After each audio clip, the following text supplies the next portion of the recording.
Also, NPR felt it necessary to translate me for their audience Friday night on All Things Considered. The correspondent of this, it's about the memo, and the correspondent here is Brian Mann, and it is a report about how conservatives, including me, viewed the release of the FISA memo. Now, remember, in the NPR world, and however ridiculous or funny this sounds, I'm being serious.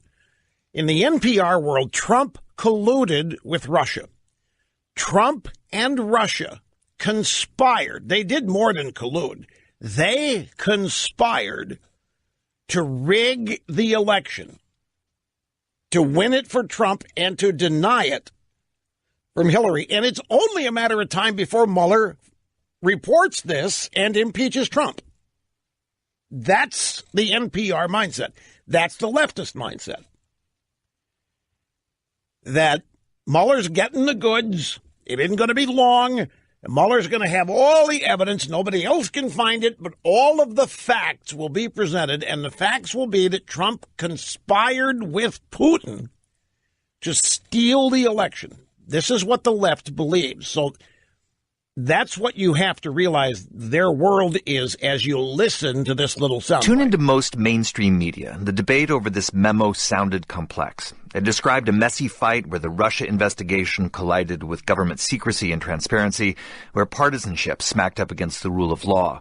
But in popular conservative outlets, it sounded a lot more simple and sinister. Again and again, audiences were told there's a secret society within the Justice Department, a deep state plot by the FBI against President Trump. Why are they bending over backwards to prevent the American people from finding out how the FBI operated? Rush Limbaugh sounded the alarm yesterday on his talk radio show. If the FBI, because of the politicized nature, which can corrupt, has been used to advance partisan political purposes of some of the leadership, this we need to know.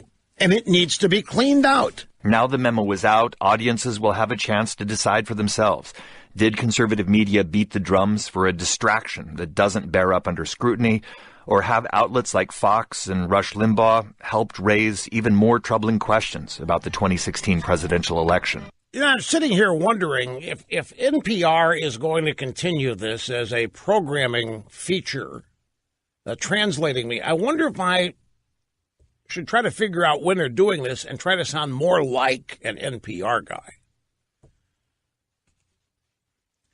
Well, you know, I'd have to rehearse it a bit, but let me just reread my quotes here from the audio that they played, as though I were an NPR guy. Now, this is take one. I've not rehearsed this, folks.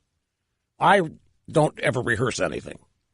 I mean, I don't. It's another reason why TV and I just don't go together. Rehearsals, you know, reality TV is rehearsed.